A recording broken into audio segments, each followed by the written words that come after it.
Hi hello నమస్తే. నేను ఈ వీడియో చాలా ఫాస్ట్గా మాట్లాడడానికి ప్రయత్నం చేస్తాను, ఎందుకంటే చాలా కంటెంట్ ఉంది. మరి నేను ఎన్ని నిమిషాలు మాట్లాడతాను నాకు తెలియదు, కాబట్టి జనరల్గా నేను స్లోగా మాట్లాడతాను. ఈ వీడియో నేను ఫాస్ట్గా మాట్లాడటానికి ట్రై చేస్తాను. మధ్య మధ్యలో ఏమైనా మిస్టేక్స్ వస్తే క్షమించండి. కంటెంట్ ఎక్కువ ఉంది కాబట్టి నేను ఫాస్ట్గా మాట్లాడాలి. ఓకే, నేను ఈ వీడియోలో క్రిస్టియానిటీలో ఉన్నటువంటి కొన్ని variations of agreements and arguments గురించి నేను మాట్లాడుతాను. దాంట్లో ఒక ఆర్గ్యుమెంట్ గురించి మాట్లాడుతాను. దట్ ఈస్, మీరు టైటిల్ చూడవచ్చు వెనక, no pharisaical Christians, no pharisaical Christians Christianity, no pharisaical Christianity అని ఒక టైటిల్ పెట్టి మేము మాట్లాడుతున్నాం. ఎందుకంటే అర్థమైన తెలుగులో ఏంటంటే పరిసయ్యుల క్రైస్తవత్వం వద్దు అని అర్థం. పరిసయ్యులకు సంబంధించిన క్రైస్తవత్వం ఎక్కడుందా సార్? క్రిస్టియానిటీ ఉంది, కానీ పరిసయ్యుల క్రైస్తవత్వం ఉందంటే సృష్టించారు కొంతమంది పరిసయ్యుల క్రైస్తవత్వం. ఈ నో ఫారిసైకల్ క్రిస్టియానిటీ అనేది ఇక్కడ భారతదేశమే కాదు, అక్కడ ఇజ్రాయెల్లో కూడా ఉంది, ప్రపంచవ్యాప్తంగా ఉంది. ఈ పదం మంచి ఫేమస్, ఫారిసైకల్ క్రిస్టియానిటీ అనేది. ఎందుకు ఫారిసైకల్ క్రిస్టియానిటీ ప్రమాదం అంటే, వాళ్ళు ఎవరు ఈ ఫారిసైకల్ క్రిస్టియన్స్ ఎవరనంటే, రూల్ ప్రకారమే పోవాలి అనేది ఫారిసైకల్ క్రిస్టియానిటీ అంటారు. చాలా రూల్ ప్రకారం, ఇదిగో ఇలా రూల్ ఉంది, ఇలా రూల్ ఉంది, ఈ రూల్ ఉంది, ఈ రూల్లోనే పోవాలి, ఈ గిరిలోనే పోవాలి, ఇదే మన రూలు అని చెప్పి మానవత్వాన్ని, ప్రేమని, దయని, జాలిని మొత్తాన్ని వదిలేసి కేవలం రూల్ గురించి మాత్రమే మాట్లాడే వాళ్ళని ఫారిసైకల్ క్రిస్టియానిటీ అని అంటారని ప్రపంచవ్యాప్తంగా ఒక మంచి పేరు ఉంది. ఆ ప్రపంచవ్యాప్తంగా ఉన్న పేరు గురించి మనం మాట్లాడదాం ఇప్పుడు. ఓకే, నేను ఎందుకు దీని గురించి మాట్లాడుతున్నానంటే, వీళ్ళందరూ కూడా సహోదరులే, అందరూ ఒకరి మీద ఒకరి ప్రేమ ఉంటుంది, ఒకరి మీద ఒకరికి గౌరవం ఉంటుంది. వీళ్ళందరూ కూడా కలిసి ఎక్కడోసారి కలుస్తుంటారు, మీటింగుల్లో అక్కడెక్కడ కలుస్తుంటారు. ఒకరి మీద ఒకరికి ఎలాంటి ద్వేషాలు లేవు, బట్ ఐడియాలజికల్గా డిఫరెన్సెస్ ఉన్నాయి. దాంట్లో మన యొక్క అంబేద్కర్ జనతా పార్టీకి సంబంధించి మనకు ఒక ఫిలాసఫీ ఉండాలి. మేము అనుకున్నది క్రిస్టియానిటీకి సంబంధించి రకరకాల వేరియేషన్స్ ఉన్నాయి కాదు. మనం ఏ క్రిస్టియానిటీని మనం ప్రమోట్ చేస్తున్నాం అని అంబేద్కర్ జనతా పార్టీ ప్రమోట్ చేయదు. ఏ క్రిస్టియానిటీని అప్రూవ్ చేస్తుందనేది తెలియాలి, అప్రూవ్ చేస్తామనేది మీకు తెలియాలి. దాని గురించి నేను మాట్లాడుతున్నాను. ఓకే, ఈ ఫారిసైకల్ క్రిస్టియానిటీని మాత్రం అప్రూవ్ చేయము అనేది చెప్పడానికి నా యొక్క ఉద్దేశం. Okay, now let's go in side. ఇప్పుడు ఒకటేనండి, మేము ఎవరిని కూడా ఇది చేయొద్దు అని నేను అంటలా, ఎవరిని కూడా ఇది చేయొద్దు అని మేము ఎవరిని రిస్ట్రిక్ట్ చేయట్లేదు. అంటే అర్థం, కొంతమందికి పిల్లి ఎదురు వస్తే మేము వెళ్తే అపశకనం అపశకనం అపశకనం అపశకనం అనుకుని లోపల కొడతా ఉండేది, వాళ్ళకి భయం వేస్తూ ఉండేది. మమ్మీ ఎందుకు వచ్చిన గొడవ, పిల్లి ఎదురు వచ్చింది, బల్లి ఎదురు వచ్చింది, సో నాకేమన్నా అపశకనం జరిగిద్దేమని అని వాళ్ళు ఏంటంటే, ఈ హిందూ సహోదరులు కొంత ఉంటారు కదా, వాళ్ళు ఏంటంటే వాళ్ళు ఎందుకు వచ్చిన గొడవ అని చెప్పి వెళ్ళరు భయంతో. కొంతమంది ఏం గదిలోనే వెళ్ళిపోతారు. మేము అలాగనే మీ కాన్షియస్నెస్ పెట్టి మీరు వెళ్ళండి. నేను మీ వీడియో చెప్పబోయే ముందు చెప్పి, మీ కాన్షియస్నెస్ని బట్టి మీరు వెళ్ళండి. ఇక్కడ ఎవరు రిస్ట్రిక్ట్ చేయరు. మీరు షెడ్యూల్డ్ క్యాస్ట్ వాళ్ళని డైరెక్ట్గా క్రిస్టియన్గా వెళ్ళిపోయి బీసీసీ సర్టిఫికేట్ తీసుకుని ఎవరు ఫోర్స్ చేయరు. అలాగని మీరు మార్చుకోవద్దు అని కూడా ఎవడో చెప్పడు. కాన్షియస్నెస్ని బట్టి పోండి, మీ యొక్క ఆత్మ సాక్షిని బట్టి పోండి అని చెప్తున్నాం. అందుకే నేను పిల్లికి సంబంధించి చెప్పా. కొంతమందికి మనసులో కొడతా ఉండే దేవుని, నేను బీసీసీగా మార్చుకుపోతే నేను పాపాత్మని, బీసీసీగా మార్చుకుపోతే నేను పాపాత్మని, వామ్మ నేను పాపం చేస్తున్నాను, నేను నరకానికి పోతాను బీసీసీగా మార్చుకుపోతే నరకానికి పోతామని టీచింగ్ చేసే వాళ్ళు కూడా ఉన్నారు. ఫారిసైకల్ క్రిస్టియానిటీ ఉంది, అదే చెప్తున్నాను కదా. ఈ ఫారిసైకల్ క్రిస్టియానిటీ భయపడి వాళ్ళు, వామ్మ నేను నరకానికి పోతాను అనుకుని భయపడే వాళ్ళు మీరు మార్చేసుకోండి. అర్థమైనోడు మీ ఇష్టం, మీరు మీ మనస్సాక్షికి వదిలేస్తున్నాం. అంటే we are not advocating anybody to change or not to change, but we need to say that what should be our priority, the God's priority అనేది మాత్రం ఈ వీడియోలో చెప్తున్నాం. Okay, that's what I want to say. ఒక తండ్రి కొడుకుని కొట్టినప్పుడు వాడు దాక్కున్నాడు అనుకోండి, కర్ర తీసుకొని వస్తున్నాడు తండ్రి, వాడు దాక్కుంటాడు. దాక్కున్న వాడి దగ్గరికి వెళ్ళి నువ్వు లెక్చర్స్ ఇవ్వకూడదు. ఏమని, అరే నువ్వు ఎందుకు దాక్కున్నారా, నువ్వు నిజాయితీ పరుడు కాదు, నువ్వు దాక్కున్నావు, నువ్వు అరే అవతల నాన్న కర్ర తీసుకొని వస్తున్నాడు, పిల్లోడు భయపడి దాక్కోకని ఏం చేస్తాడు? ఓకే, నువ్వు లెక్చర్ ఇవ్వాల్సింది నాన్న కదా, నువ్వెందుకు కర్ర తీసుకొని వస్తున్నావు పిల్లోని మీదకి అని చెప్పి నాన్నకి కదా లెక్చర్ ఇవ్వాల్సిందే. మా ఫ్రెండ్ ఒక అతను పులివెందుల్లో, మా ఫ్రెండ్ చెప్పాడు ఒకసారి, ఒక కథ చెప్పాడు, ఒక మంచి కథ. పులివెందుల జేఎన్టీ యూనివర్సిటీ ఒక ఫ్రెండ్ ఉన్నాడు, ఒక ప్రొఫెసర్, ఒక మంచి కథ చెప్పాడు నాకు ఒకసారి. ఏం చెప్పాడంటే, పులి జింక కథ చెప్పాడు ఒకసారి. పులి జింక ఎంట పడుతుంటే నువ్వు పట్టుకోవాల్సింది పులిని కాదా, జింకని కాదు కదా అన్నాడు. పులి ఎంట పడుతుందండి జింకని తినటానికి, నువ్వు ఎవరిని పట్టుకోవాలి ఇప్పుడు, జింకని కాపాడటానికి? పులినా లేకపోతే జింకనా? నువ్వు వెళ్ళి జింకకి లెక్చర్ ఇవ్వకూడదు. ఏమని, నువ్వు నిజమైన క్రైస్తవురాలు అయితే పులికి ఎదురుగా వెళ్ళు, నువ్వు నిజమైనటువంటి క్రైస్తవ జంకవైతే నువ్వు ముందుకే వెళ్ళి ఆ పులి నోట్లో దూరు అని ప్రసంగం ఇవ్వకూడదు. నీకు నిజమైనటువంటి వీరుడు అయితే పులిని కంట్రోల్ చేయి, పులినికి అడ్డుపడు. అది నా ఫ్రెండ్ చెప్పింది, అది మీకు చెప్తాను. ఓకే, సరే ఇప్పుడు let's go inside the details. చాలామందికి క్రైస్తవులని దళితులుగా పిలవచ్చా లేదా అనేటువంటి ఒక సమస్య ఉంది. ఆ దళితులుగా పిలిస్తే తప్పేంటి అనేది తప్పేం కాదు. దళితులుగా క్రైస్తవులు అందుకే దళిత క్రైస్తవులు అని పిలుస్తున్నారు. ఓకే, గలతీయులని పిలుస్తున్నారు, కొరింథీయులని పిలుస్తున్నారు, ఎఫిషియన్స్ అని పిలుస్తున్నారు. దళితులు ఎందుకు పిలవకూడదు? సరే, అవన్నీ ప్రాంతాలు అనుకోండి. కొరింథీయులు, దళితీయులు, గలీషియన్స్, ఎఫిషియన్స్, కొరింథియన్స్, ఇవన్నీ ప్రాంతాలు అనుకోండి, area, geographical identification. But even there is Jew, Greek, Samaritan, Roman, Ethiopian, Cretan, Arab, ఇవన్నీ కూడా బైబిల్లో రాసి ఉన్నాయి. సో ఇవన్నీ ఉన్నప్పుడు దళితులు ఒకవేళ బహుశా అక్కడ మన దళితులు ఇజ్రాయెల్లో ఉంటే అప్పుడు యేసుక్రీస్తు టైంలో ఉంటే దళితీషియన్స్ అని కూడా ఒకటి పెట్టుండేవాళ్ళేమో.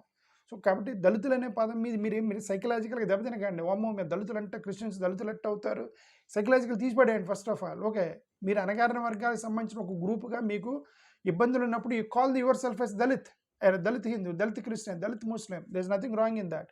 మీరు ఎన్ని రాంగ్ టీచింగ్లోకి వెళ్ళిపోయి మీరు mind చెడగొట్టుకోకూడదు.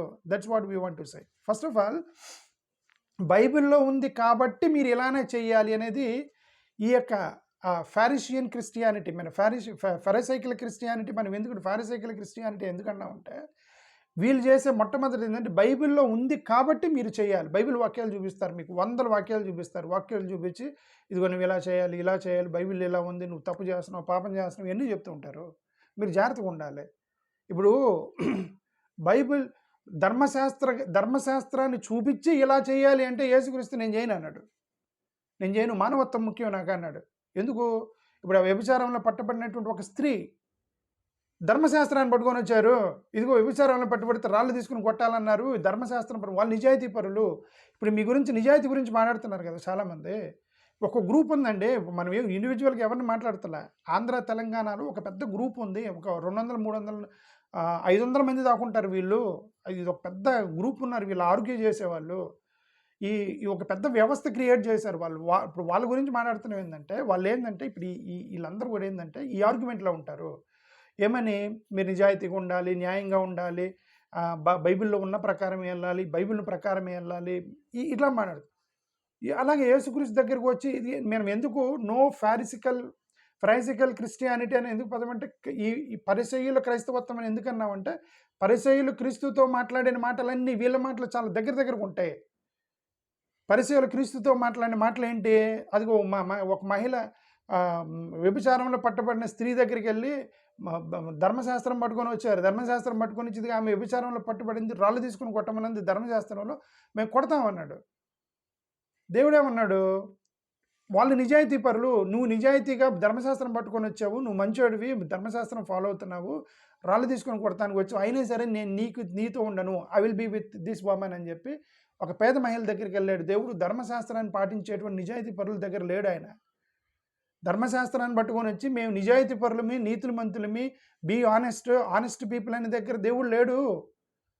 He's with distressed person. ఎవరైతే ఇబ్బందుల్లో ఉన్నారో ఆ మహిళ దగ్గరికి వెళ్ళాడు దేవుడు, ఆనెస్ట్ పర్సన్ దగ్గరికి లేడు. ధర్మశాస్త్రం ప్రకారమే పోతాము అనే వాళ్ళని, మానవత్వాన్ని చూడాలి అనేది కూడా మీరు చూడాలి. నేను గతంలో చెప్పాను, సబాత్ దినమున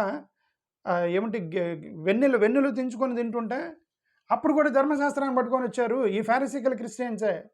అప్పుడు ఫారిసీస్, ఇప్పుడు ఫారిసికల్ క్రిస్టియన్స్. ఇప్పుడు చెప్తున్నారు కదా బైబిల్ ప్రకారం ఇలా ఉంది కాబట్టి మీరు మత మార్పిడి చేసుకోవాలి, మీరు దొంగలు, అబద్ధాలు చెప్తున్నారు, మీరు అందరూ సర్టిఫికేట్లు మార్చుకోవాలని చెప్తున్నారు కదా క్రిస్టియన్స్.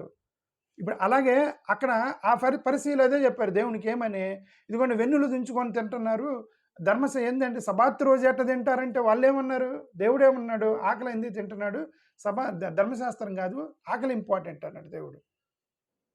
ఇంకొక అతను వచ్చాడు, ఏమండి నేను సబాత్ రోజు స్వస్థత ఎట్లా చేస్తామండి, how do you heal on the Sabbath day అంటే I will heal, what is your problem అన్నాడు. ఇదిగో ధర్మశాస్త్రంలో రాసింది కదా, ధర్మశాస్త్రం నేను చూడను, మానవత్వం చూస్తా అన్నాడు దేవుడు. డేవిడ్ కన్సక్రేటెడ్ బ్రెడ్ తిన్నాడు. కన్సక్రేటెడ్ బ్రెడ్ తినకూడదు కదా, ఊని యాజకుడు మాత్రమే తినాలి. మరి దేవుడు ఎందుకు తిన్నాడంటే ఆయనకి ఆకలి ఎందుకు తిన్నాడు. మరి ధర్మశాస్త్రం వైలేషన్ చేసినా సరే ఆడ ఆకలి ఇంపార్టెంట్, నీ ధర్మశాస్త్రం కాదు, పక్కన పెట్టాయన్నాడు దేవుడు. గుడ్ సమరిటన్ దగ్గర ఏం జరిగింది, సమరయ్య యొక్క దాంట్లో ఏం జరిగింది, అక్కడ లేవి వస్తాడు, లేవి వచ్చి వాడిని పక్కనున్న పడువని చూసి వాడు వెళ్ళిపోతాడు. గుడ్ సమరిటన్ వస్తాడు, సహాయం చేస్తాడు. సహాయం చేసిన వాడే అంటాడు, ఈయనే మంచి విశ్వాసం, నువ్వు కాదు అంటాడు. నువ్వు ధర్మశాస్త్రం పట్టుకొని బైబిల్ ప్రకారమే పోతాను, బైబిల్ ఉన్నదే పోతాను, బైబిల్ చెప్పింది కాదు పోతాను, నేను ఆనెస్ట్గా పోతానంటే నేను నీతో ఉండను. మానవత్వం వైపు చూసేవాడి వైపుకి నేను ఉంటాను, పేదల వైపు చూసేవాడి వైపు నేను ఉంటానని దేవుడు చాలా క్లియర్గా బైబిల్లో చాలాసార్లు రాసి ఉంది. ఓకే, అదే ఏమంటారు, లెపర్ కుష్ఠరోగిని స్వస్థపరిచేటప్పుడు కూడా దేవుడు అదే అంటాడు, టచ్ చేశాడు. దేవుడు టచ్ చేస్తే, సార్ కుష్ఠరోగిని అంటే సార్ టచ్ చేస్తామంటే, కుష్ఠరోగిని టచ్ చేస్తే నిన్ను వెలివేయాలన్నది. కుష్ఠరోగిని కాదు, నువ్వు వాటేసుకుంటా, నీకేమైనా ప్రాబ్లం అని చెప్పి వాటేసుకున్నాను. నీ ధర్మశాస్త్రం ఏముంది నాకు అనవసరం. ఈ పేదవాడు కుష్ఠరోగి నేను వాటేసుకుంటాను. మా మదర్ తెరీసాలాగా వాటేసుకున్నాడు యేసుక్రీస్తు. అదే ఈ ఫారిసికల్ క్రిస్టియన్స్ కూడా ఇప్పుడు ఇలానే బోధిస్తున్నారు కదా, మీకు బైబిల్ ఉన్నది ప్రకారమే చేయాలి, ఉన్న ప్రకారమే పోవాలని. ఓకే, మనుషులు పేదరికం, ప్రేమ, జాలి చాలా ఇంపార్టెంట్. ఓకే, బ్లడ్, అదే రక్తస్రావం అవుతున్న స్త్రీ, ఆమె కూడా రక్తస్రావం అవుతున్నప్పుడు మహిళను ముట్టుకోకూడదు. ఈయన వెళ్ళినట్టు ముట్టుకున్నాడు. అర్రర్రే, ఈయన మా రక్తస్రావం అవుతున్న మహిళను ముట్టుకున్నాడు, పాపం చేశాడు. నీ పాపం నీ ధర్మశాస్త్రం నీ దగ్గర పెట్టుకోయా. ఆమెకి రక్తం కారుతుంది, క్లీన్ చేయడం నా ఇంపార్టెంట్ అంతే. బైబిల్లో ఏముంది అది కాదు. మా పేదలకు కష్టపడుతున్నారు, వాళ్ళకి సర్టిఫికేట్లు చాలా ఇంపార్టెంట్, రిజర్వేషన్లు చాలా ఇంపార్టెంట్, వాళ్ళ జీవితాలు చాలా ఇంపార్టెంట్, వాళ్ళ పిల్లలు చదువుకోవడం ఇంపార్టెంట్, వాళ్ళ పిల్లలకి విద్య చాలా ఇంపార్టెంట్, ఇవన్నీ చాలా ఇంపార్టెంట్, ఇది ధర్మశాస్త్రం కాదు అని ఏ దేవుడు చెప్పాడు. ట్యాక్స్ కలెక్టర్సు, సిన్నర్సు వీళ్ళందరితోటి నువ్వు ఎలా మాట్లాడతావు, వాళ్ళ ఇంటికి వెళ్ళి ఎలా భోజనం చేస్తావు అని అడిగారు. ధర్మశాస్త్ర ప్రకారం వ్యతిరేకం అంటే నీ ధర్మశాస్త్రం నీ దగ్గర పెట్టుకో. వాళ్ళ పాపలను ప్రేమించడమే. Love your neighbour is most important, it not your ధర్మశాస్త్రం. అదే దేవుడు చెప్పింది అది. Okay, sinful woman who anointed him, ఒక సిన్ఫుల్ ఉమెన్ని లోకాసు వార్త 7:36 ఇవన్నీ కూడా నేను రెఫరెన్స్ చెప్పేవాడిని కానీ టైం లేదని ఫస్ట్కి వెళ్తాను. ఓకే, ఇవన్నీ కూడా దేవుడు చెప్పాడు. సమరిటన్ ఉమెన్ గురించి ఆల్రెడీ మాట్లాడాము. ఓకే, సో ఇవన్నీ కూడా ఏంటి అర్థం, ఇక్కడ చాలా విషయాల్లో కూడా దేవుడు దేన్ని చూస్తాడు అని అంటే పేదరికాన్ని, ప్రేమని, హ్యుమానిటీని, మానవత్వాన్ని మాత్రమే దేవుడు చూస్తాడు తప్ప, అదే ఇంపార్టెంట్ తప్ప ఇది కాదు. ఇది ఒక రకరకాల కాంటెక్స్ట్లో చెప్తాడు ఆయన, రకరకాల కాంటెక్స్ట్లో చెప్తాడు. రకరకాల కాంటెక్స్ట్లో అంటే మీరు ఆఫీస్కి లేటుగా రావద్దు అనేది ఒక రూలు. కానీ నువ్వు మధ్యలో యాక్సిడెంట్ అయింది అనుకుంటూ రూల్ ఒకసారి బ్రేక్ చేయొచ్చు. ఎందుకు నువ్వు మధ్యలో యాక్సిడెంట్ అయితే నువ్వు కుంటుకుంటూ వచ్చేస్తావా పరిగెత్తుకుంటే? So context difference. ఓకే, అలాగే మన భారతదేశం యొక్క కాంటెక్స్ట్ డిఫరెంట్ ఉన్నప్పుడు నువ్వు రూల్ ప్రకారమే వెళ్ళాలి, బైబిల్ ప్రకారమే వెళ్ళాలి. మీరు పాపాత్ములారా, మీరు పాపం చేశారు, ఇది అంటే మేము అందుకే that's why we called, there are some Christians in Andhra Pradesh, both the Telugu states, ఒక 1000 మంది దాకా ఉంటారు ఇట్లాంటి వాళ్ళు. ఈ 1000 మందిని ఫారిసికల్ క్రిస్టియన్స్ అని అంటున్నాము. ఫారిసైకల్ క్రిస్టియన్స్ అని ఎందుకన్నామంటే పరిసయ్యుల యొక్క మైండ్ సెట్ కలిగిన క్రైస్తవులు వీళ్ళంతా. పరిసయ్యులు ఇలానే ఆర్గ్యుమెంట్ చేశారు. ఇప్పుడు మన రీసెంట్గా వచ్చింది, చర్చిలో మీరు ప్రసంగించకూడదు అని ఒక ఆర్గ్యుమెంట్ వచ్చింది. చర్చిలో మీరు ఎస్సీలు ప్రసంగించకూడదు. మరి బలాం ప్రసంగించలేదా? బలాం ఎవరు? ఇజ్రాయలైట్. ఆయన non Israelite person. He spoke through the God and that was return in the Bible. దేవుని యొక్క కుమారులతోటి దేవుని తరపున బాలాం మాట్లాడాడు ప్రజలతోటి. అది డైరెక్ట్గా వచ్చి బైబిల్లో రాశారు. అతను ఇజ్రాయలైట్ కాదు, అతను నాన్ ఇజ్రాయలైట్. బాలాం అనే వ్యక్తి. మెల్కీజెదెక్ ఎవరు? Non Israelite. అబ్రహాం ఫ్యామిలీ కాదు. మెల్కీజెదెక్ అబ్రహాం ఫ్యామిలీ కాదు, దేవుని ప్రజలతో మాట్లాడాడు. జెత్రో ఎవరు? మిడియనైట్ ప్రీస్ట్. అతను ఇజ్రాయలైట్ ప్రీస్ట్ కాదు, మిడియనైట్ ప్రీస్టు. దేవుడు అతన్ని ఎక్నాలెడ్జ్ చేశాడు. కొర్నేలియస్ ఎవరు? అతను జెంటేల్, అన్యుడు. కొర్నేలియస్ అతను ఎక్నాలెడ్జ్ చేశాడు దేవుడు అతన్ని. ఇథియోపియన్ యూనాక్ ఎవరు? ఓకే, అవుట్ సైడర్ అతను. అపోలోస్ ఎవరు? వీళ్ళందరూ కూడా మాట్లాడారు, ప్రసంగించారు, దేవుని తరపున ప్రసంగించారు. వాళ్ళందరూ కూడా వీళ్ళెవరు కూడా యూదులుగా మార్చుకోవాలా. ఇప్పుడు వీళ్ళు అంటున్నారు కదా, మీరు ప్రసంగించాలంటే క్రైస్తవుడిగా మార్చుకొని ఐడెంటిఫికేషన్ చేసుకుంటేనే మేము అవుతాము, లేకపోతే మేము అవమన్నారు కదా. ఓకే. మీరు ఒకసారి దేవుడిని నమ్ముకున్న తర్వాత మొత్తం వదులుకొని మొత్తం క్రిస్టియానిటీలోకి రావాలి. లేదంటే మీకు ఇక్కడ ప్లేస్ లేదు. సమరిటన్ ఉమెన్ యేసుక్రీస్తుని మార్చుకోగానే సమరిటన్ నుంచి ఇజ్రాయేలైట్ అయింది ఆమె. చెప్పిందామా, నేను ఈ రోజు నుంచి సమరయ స్త్రీని కాదు, ఈ రోజు నుంచి ఇజ్రాయేల్ స్త్రీని, యూదుల స్త్రీని అని చెప్పిందా?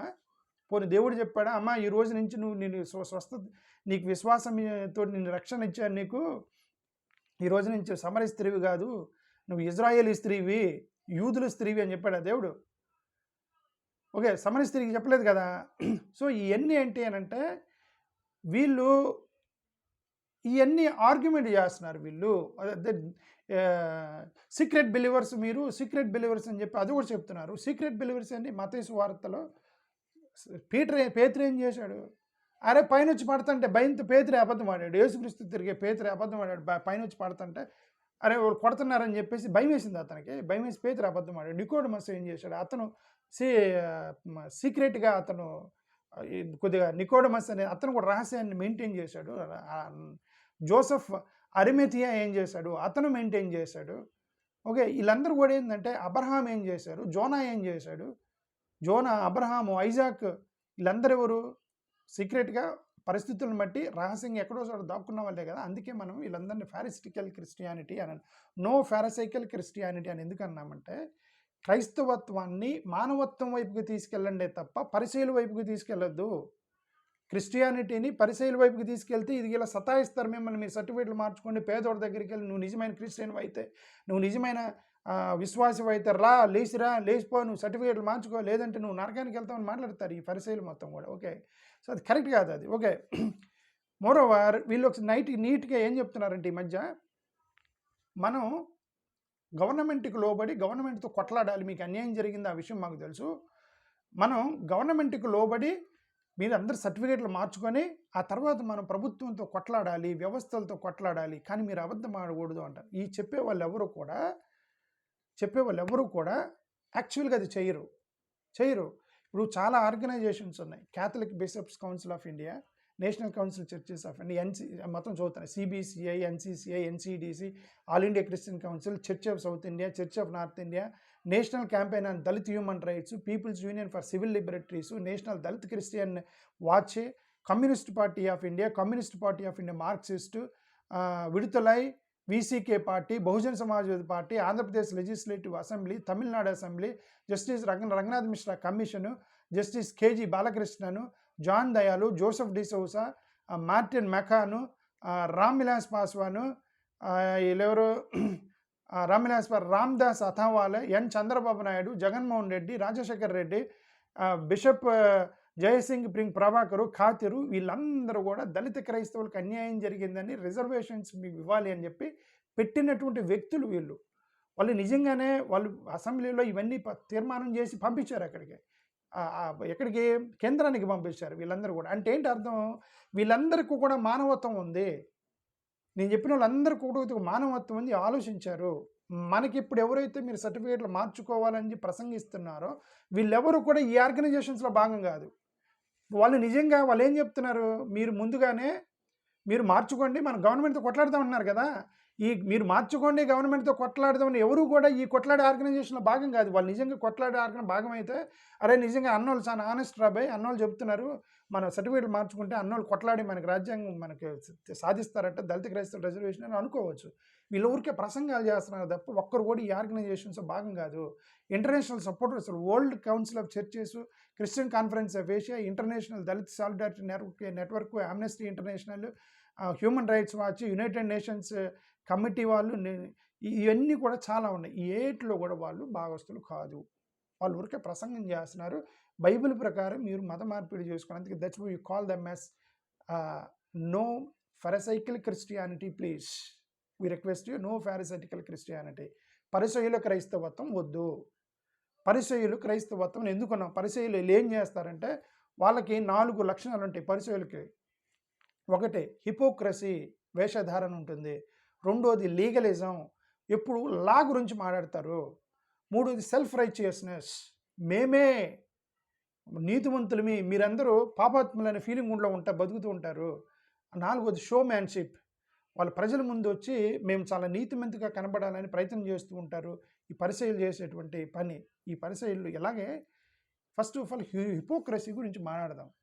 ఏమంటే దళిత క్రైస్తవులకి సామాజిక, ఆర్థిక మరియు చారిత్రక వాస్తవాలని మీరు చాలా క్షుణ్ణంగా పరిశీలించాలి. మనం ఎందుకు హిపోక్రసీ అన్నామంటే ఇప్పుడు ఇప్పుడు నాకు వచ్చిన ఒక మెసేజ్ చదువుతున్నా మీకు. ఇది పక్కాగా చదవాలి, ఎందుకంటే మనం ప్రొఫెసర్ రాజు పంపించా చదువుతున్నాం.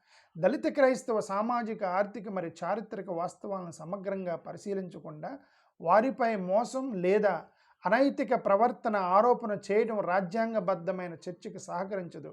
ఇటువంటి వ్యాఖ్యలు అనేక సందర్భాల్లో చట్టపరమైన విశ్లేషణ కంటే వ్యక్తిగత అభిప్రాయాల వ్యక్తీకరణ, స్వీయ సమర్థనగా లేదా అహం సంతృప్తిపరుచుకునే విధంగా భావించబడే అవకాశం ఉందంటే వాళ్ళ యొక్క యుగో సాటిస్ఫై చేసుకోవడానికి చేస్తున్నారు. ఇవన్నీ సింపుల్గా అతను చెప్పాడు. ఓకే, అందువల్ల ఈ అంశాన్ని భావోద్వేగాల ఆధారం కాకుండా రాజకీయం, రాజ్యాంగం, సమానత్వం, ఈక్వాలిటీ, హ్యూమన్ రైట్స్, హ్యూమన్ యాంగిల్లో మనుషుల్ని మనం అర్థం చేసుకోవాలి.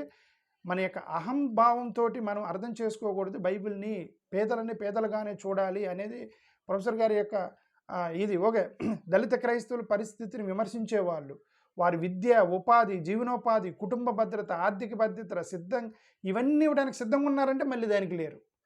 ఎస్, నువ్వు మార్చుకోవాల్సిందే, నువ్వు పాపాత్ముడివా, నువ్వు సర్టిఫికేట్ మార్చు, సరేనా అని నేను నరకానికి పోతానని చెప్తున్నాడు మా అన్న. నేను మార్చుకున్న తర్వాత ఎస్ యూ చేంజ్డ్ అని, మరి ఇప్పుడు నాకు ఆకలి అవుతుంది, అన్నం పెట్టుకుంటే నాకే లేదు, నీకే అడుగుతానంటే మరి అందుకని నేను ఎందుకు చెప్పావు? అప్పుడు you are not in the position to give job, విద్య, ఉపాధి, జీవనోపాధి, కుటుంబ బాధ్యత, ఆర్థిక వ్యవస్థ అనే దాని మీద మీకు ఇవ్వలేనప్పుడు అతన్ని మీరు వదిలేయాలి. మీరు వాళ్ళకి ఏం చెప్తారు? నువ్వు రోజు దేవునితో మాట్లాడు, దేవుడితో మాట్లాడితే దేవుడు నీతో మాట్లాడతానని బోధిస్తారు వాళ్ళకి. దేవునికి నీకు సత్సంబంధం ఉండాలి, అప్పుడే నువ్వు నిజమైన బిలీవర్ అంటాడు. దేవునికి వానికి నిజమైన సత్సంబంధం ఉన్నప్పుడు వాళ్ళిద్దరు మాట్లాడుకుంటారు, మధ్యలో నువ్వేందుకు మాట్లాడుతున్నావు? నాకు దేవునితో సత్సంబంధం ఉంది, we are directly connected through wifi, me and God will talk and we'll talk every day. Then who are you to judge me now? మార్చుకుంటాను లేదా, నేను దేవుడిని తెలుసుకుంటాం కదా. ఓకే, సో వీళ్ళందరూ మధ్యలో మీరు ఇంటర్ఫియరెన్స్ ఎందుకుంటున్నాం? సరిపోని మధ్యలో మిమ్మల్ని మధ్యవర్తులుగా పెట్టాడు దేవుడు. సరిపోని అది చెప్పండి, మధ్యలో మధ్యవర్తులకు పెట్టాడు మీకు దేవుడు. ఈ టీచింగ్ ఉందా? లేదు కదా. దేవుడు డైరెక్ట్గా వైఫై కనెక్ట్ చేశాడు కదా, భక్తునికి దేవునికి అనుసంధానం చేశాడు కదా బైబిల్లో. ఓకే, సో సంస్కరణ పేరుతోటి వ్యతిరేకించే అనేక వర్గాలు, ప్రభావిత కుటుంబాలు అవసరమైన విద్యా సహాయం, ఉపాధి అవకాశాలు, సామాజిక భద్రత అందించడానికి మీరు ముందుకు రావట్లేదని చెప్పి ఒక ప్రొఫెసర్గా రాసి పంపించారు. బాధ్యతను పంచుకోకుండా విమర్శించడం బైబిల్ బోధలకు కూడా అనుగుణం కాదు. యాకోబు 2:15-16 ప్రకారం ఒక సహోదరి అయిన వస్త్రం లేక, నిత్యావసరం లేక ఉండగా వారితో సమాధానముగా వెళ్ళుడి, వాళ్ళకి వెచ్చగా ఉండుడి, తృప్తిగా భోజనం చేయుడి అని చెప్పి శరీరానికి కావాల్సిన ఇవ్వకపోతే దాని ప్రయోజనం ఏంటయ్యా అని ప్రశ్నించాడని బైబిల్లో ఉందని ఒక ప్రొఫెసర్గా రాసి పంపించారు మీ యూత్ని. మీరు ఇవన్నీ చేయకుండా బోధించడం వల్ల ఉపయోగం ఏంటయ్యా అని చెప్పి బైబిల్లోనే ఉంది. కాబట్టి మీరు బోధించకండి, మీరు భోజనం పెట్టే పరిస్థితులు లేరు కదా.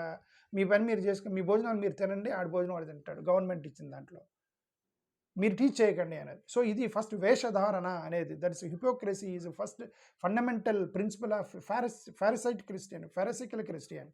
The second principle is the legalism. Law గురించి మాట్లాడతారు వీళ్ళు. మీరు చట్టం ప్రకారం వెళ్ళాలి కదా, నీతిగా ఉండాలి కదా, జెన్యూన్గా ఉండాలి కదా. మీరు అలా దొంగ సర్టిఫికేట్లు పెడితే ఎట్లా, దొంగ హిందూ అని రాస్తే ఎట్లా, ఇవన్నీ చెప్తారు. బ్రదర్, నిజంగా మీరు ఇవన్నీ చేస్తున్నారా? ఇంటలెక్చువల్ ప్రాపర్టీ రైట్స్ ఉన్నటువంటి మాత్రమే వాడుతున్నారా? మీ కంప్యూటర్లో MS office, Windows, design software ఇవన్నీ కూడా పైరసీ కాదా? భారతదేశంలో ఎంఎస్ ఆఫీసు, విండోస్ కొనుక్కొని ఎంతమంది క్రైస్తవులు పాలవుతున్నారు? ఓకే, దాని గురించి అది పాపం కాదా? పైరసీ మూవీలు, పాటలు ఇవన్నీ కూడా డౌన్లోడ్ చేసుకున్నారు, పైరసీ కదా అదంతా. ఫోటో కాపీయింగ్, టెక్స్ట్ బుక్లు ఇవన్నీ కూడా, టెక్స్ట్ బుక్లు అన్న నేను కొత్త పుస్తకం కొనుక్కోను, నీది నేను జిరాక్స్ తీసుకుంటుంది, పైరసీ కదా, పాపం కాదా అది?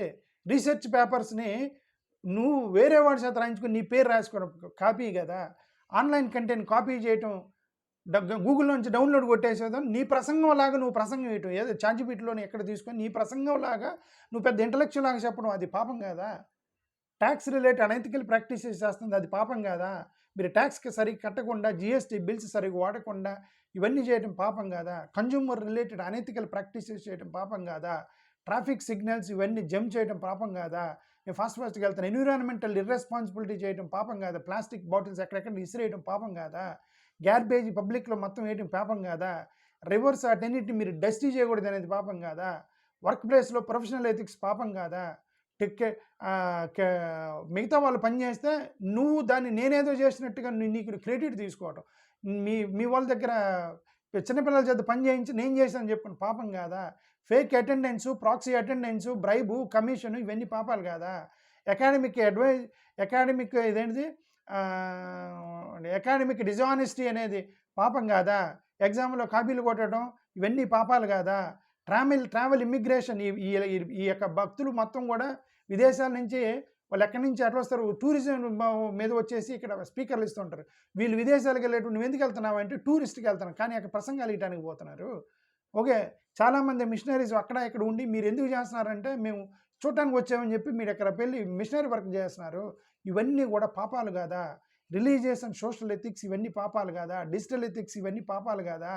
ఎవ్రీడే సోషల్ ఎథిక్స్ మీద మీరు ఇవన్నీ చదవలేకపోతే ఫాస్ట్గా వెళ్తున్నాం, ఓకే సార్ ఎక్కువైందని, ఇవన్నీ పాపాలు కాదు. ఇన్నిటిని వదిలేసి చివరికి షెడ్యూల్ క్యాస్ట్ వాడు ఒక సర్టిఫికేట్ పెట్టుకుంటే దాని మీద పాపం అని చెప్పి అదే పనిగా దొబ్బుతారా? షెడ్యూల్ ఒకటే పాపం దొరికిందా నీకు? ప్రపంచం మొత్తం మీద ఒక పాపం దొరికిందా నీకు? ఓకే, పబ్లిక్ ప్లేసులు ఎక్కడంటే అక్కడ టాయిలెట్ పోయటం చేయకూడదు ఉంది కదా. చాలామంది క్రిస్టియన్స్ వెళ్ళి రోడ్ల మీద పబ్లిక్ టాయిలెట్లు చేస్తున్నారు. కరెంటు అనాథరైజ్డ్గా చేయటం, సౌండ్ పొల్యూషన్ చేయటం, మీ యొక్క వెహికల్ని ఎప్పటికప్పుడు సర్వీసింగ్ చేసుకోవడం, ఎప్పటికప్పుడు పొల్యూషన్ చేయించడం, ట్రాఫిక్ పాటించడం, బిల్డింగ్ సేఫ్టీ రెగ్యులేషన్ చేయటం, financial transparency, tax, legal compliance, వీసాలు, ఫారెన్ ఫండింగ్ ఇవన్నీ కూడా మీరు నిజాయితీగా చేసిన రోజు షెడ్యూల్ క్యాస్ట్ రోజు జోలికి రావాలి. అదర్వైజ్ మీ పని మీరు చూసుకోవాలి. షెడ్యూల్ క్యాస్ట్ వాళ్ళు వాళ్ళ పని వాళ్ళు చూసుకుంటారు. Ambedkar Janata party will be stay with this schedule caste అభాగ్యులు. ఈ అభాగ్యులు అనేటువంటి మా పేదల జోలికి మీరు దయచేసి రావద్దు. మేము అందుకే అంబేద్కర్ జనతా పార్టీ వాళ్ళకి సహాయం చేసిద్ది. రేపటి నుంచి షెడ్యూల్ క్యాస్ట్ వాళ్ళు మొత్తం ఎస్సీ సర్టిఫికేట్ పెట్టుకున్న వాళ్ళకి మీరు అన్నీ చేయకూడదు. మీ పని మీరు చూసుకుని వాళ్ళ పని వాళ్ళు చేసుకుని మీరు కూడా మంచి వాళ్ళే, మీ చెడ్డోళ్ళు అంటలా. You are good people, you are our brothers, you are our brothers in Christ, you are there also brothers in Christ. But ఈ యొక్క థీరీల్లోకి వెళ్ళి ఫెరాసికల్ క్రిస్టియానిటీలోకి వెళ్ళి పాపం పేదలు మీరు ఇబ్బంది పెట్టద్దు ప్రసంగాలు ఇచ్చే. అది మేము చెప్తాం. సెల్ఫ్ రైచియస్నెస్ మూడోది, 2 చెప్పాను. 1 హిపోక్రసీ, 2 లీగలిజం, 3 సెల్ఫ్ రైచియస్నెస్. మేము మాత్రమే నీకంటే మేము చాలా నీతివంతులమని అనుకోవడం పొరపాటు. అది అసలు దాని ఫీలింగ్ నుంచి బయటికి రావాలి. దేవుడు చెప్పాడు ఎవడు నీతిమంతుడు లేడు, మొత్తం కూడా పాపాత్ములని దేవుడు చెప్తే మేము మాత్రమే నిజాయితీ పరులు, వీళ్ళందరూ దొంగ సర్టిఫికేట్లు పెట్టుకున్న దొంగ క్రిస్టియన్స్, దాని నుంచి మీరు బయటికి రావాలి.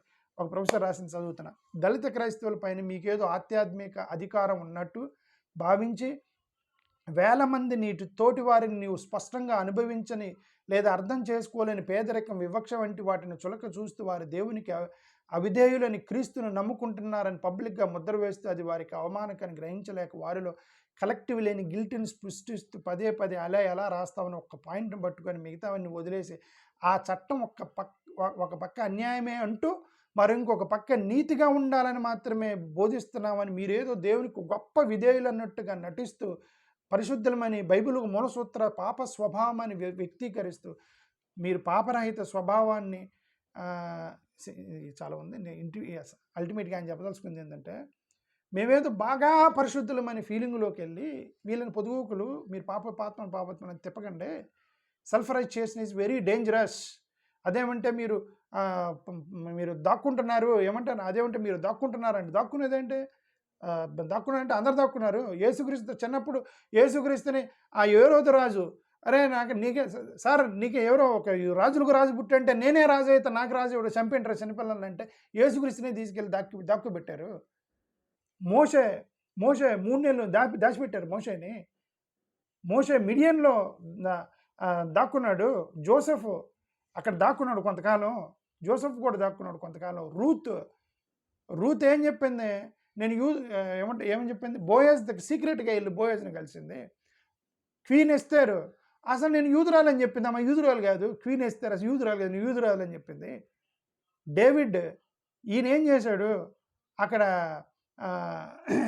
డేవిడ్ గారు కూడా ఏం చేశారు ఇక్కడ, pretended to be insane before king achieves to save his life. Okay, అతని లైఫ్ని కాపాడుకోవడానికి అతను ఇన్సేన్ పర్సన్గా నటించాడు దావీదు. కింగ్ సౌల్ దగ్గర నటించాడు దావీదు. ఎలీజా కింగ్ ఆహాబ్ దగ్గర నటించాడు. ఒబదియా ప్రాఫెట్, సరే చాలామంది ఉన్నారు. ఇవన్నీ వాళ్ళు ఏం చేశారు పేర్లు చదువుతా. Obadiah, the spies, Rahab, Joash, Jeremy and Baruch, Elijah, the wise man, magi, Jesus, Paul, disciples, Nicodemus, Joseph, Arimathea, the early Christians, వీళ్ళందరూ కూడా ఏదో ఒక కాంటెక్స్లో ప్రాణాలు కాపాడుకోవటానికి తెలివిగా ప్రవర్తించారు. We are not saying the dead mistake, they are intelligents and excellent and intelligent people. ఇప్పుడు మా దళిత ప్రజలు ఇంటెలిజెన్స్ వాళ్ళు, మీరు చెప్పిన మాటని మొత్తం సర్టిఫికేట్ మార్చుకుంటే అందరు పేదరికంలోకి పోయి అల్లాడిపోయి ఉద్యోగాలు లేక రోడ్డు మీద అడుగు తింటారు. మీరు చెప్పిన మాట వింటే ఆ అడుగు తినొద్దని చెప్పి వాళ్ళు ఇంటెలిజెంట్గా మీరు అలానే కొనసాగించంటారా భయ్. ఏం చేస్తారు? ప్రభుత్వం ఇది తప్పు అని మీరు గ్రహించిన రోజు ఆ 1956 గ్యాస్ ఎత్తేసేది కదా, ఆ రోజు మీరు క్రిస్టియన్స్గా మారండి. అంతవరకు మీరు ప్రభుత్వం మీ మీద కనికరం చూపించేందుకు వరకు జాగ్రత్తగా ఉండండి అని చెబుతున్నాం. అంతే, దట్స్ ఇట్. షోమ్యాన్షిప్ వద్దు. 4వ 4th క్యారెక్టర్ షోమ్యాన్షిప్ అంటే అందరి ముందు మేము మంచి వాళ్ళమి అని చెప్పుకోవడానికి ఇది చెప్తే మంచి వాళ్ళని చెప్పరు. ఇదంటే ఏంటి? నువ్వు నిజమైన క్రైస్తవుడు అయితే సర్టిఫికేట్ మార్పించుకో, ఇది చెప్తే మంచివాడు అనిపించుకోరు. మిమ్మల్ని ఎప్పుడు మంచివాళ్ళు అనుకుంటారంటే, అరే కుల వివక్ష ఎందుకు జరుగుతుందని మీరు ప్రశ్నించిన రోజు అరే శబాష్ మా అన్నోళ్ళు మంచివాళ్ళు అనుకుంటారు. చర్చి నాయకత్వంలో ఈ దళిత క్రైస్తవులు మీరు కొట్టుకోకుండా అందరూ ప్రేమగా ఉన్నప్పుడే శబాష్ మా అన్నోళ్ళు మంచి కొట్టుకు చేస్తున్నారు. చర్చిల్లో, చర్చి సంఘాల్లో సామాజిక కులాల పేరు మీద పిలుచుకున్నారు. వాళ్ళ మాది కూడా ఇది అది బాప్టిస్ట్ చర్చి మాదిగోళ్ళది, లూథరన్ చర్చి మానవులది అని చెప్పి కొడుకు చేస్తున్నారు. అది కొడుకు చూస్తున్నారు. అప్పుడు అరే అది లేకుండా అందరూ సమానంగా ఉంటే శబాష్ అంటారు. షెడ్యూల్ కాస్ట్ని చూసి నువ్వు చర్చి ఆస్తులు ఇవన్నీ లేక మీరు కొట్టుకోకుండా ఉంటే అరే మా అన్నోళ్ళు శబాష్ రా, చాలా మంచి ఇదిరా. అధికారం కోసం, నాయకత్వం కోసం నేను సెక్రటరీ, నేను ప్రెసిడెంట్ తన్నుకోకుండా ఉంటే అప్పుడు మీరు శబాష్ అని షెడ్యూల్ కాస్ట్ మిమ్మల్ని సెల్యూట్ కొడతారు వచ్చి మీకు. అంతేగాని నీట్గా ప్రసంగాలు చేస్తే ఎవరు షెడ్యూల్ ప్రసంగాలు ఇస్తే కొట్టరు. మీరు కనపడాలి. చర్చిలో ఎన్ని కొట్టుకోకూడదు. మీరు పేదలు, అణగారిన వర్గాలు, సామాజిక వెనుకబడిన వర్గాలకి మీద ప్రేమ చూపించాలి. ఈ చాలా చాలా చర్చెస్లో తీవ్రమైనటువంటి ఆరోపణలు వస్తున్నాయి.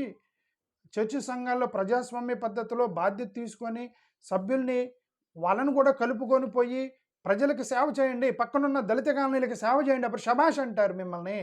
సామాజిక న్యాయం గురించి బోధించకుండా చర్చిల అంతర్గత వ్యవస్థను కొట్టుకొని చేస్తూ మీడియా ముందుకు వచ్చి షెడ్యూల్ క్యాస్ట్ని చూసి నువ్వు షెడ్యూల్ క్యాస్టోడివి, నేను బీసీసీ, నేను చాలా పెద్ద పవిత్రుడిని చెప్పుకోవడం పొరపాటు. తమ్ముడు, బ్రదరు, అన్న, అక్క, అమ్మ, ఎవరో మీలో ఎవరున్నారో నాకు తెలియదు. మీ అందరికి కూడా ఇది పొరపాటు. దయచేసి వాళ్ళు మీరు డిస్టర్బ్ చేయకండి. బాధితుల సమస్యలు వినటం, వారికి మద్దతు ఇవ్వటం, వాళ్ళకి ఏం కావాలని చూడటం, వాళ్ళని అర్థం చేసుకోండి. క్రైస్తవ బోధనకు అనుకూలంగా సేవా నాయకత్వం, వినయం మరియు కరుణ ఆచరణ చూపించాల్సిన అవసరం చాలా ఉంది మనకి.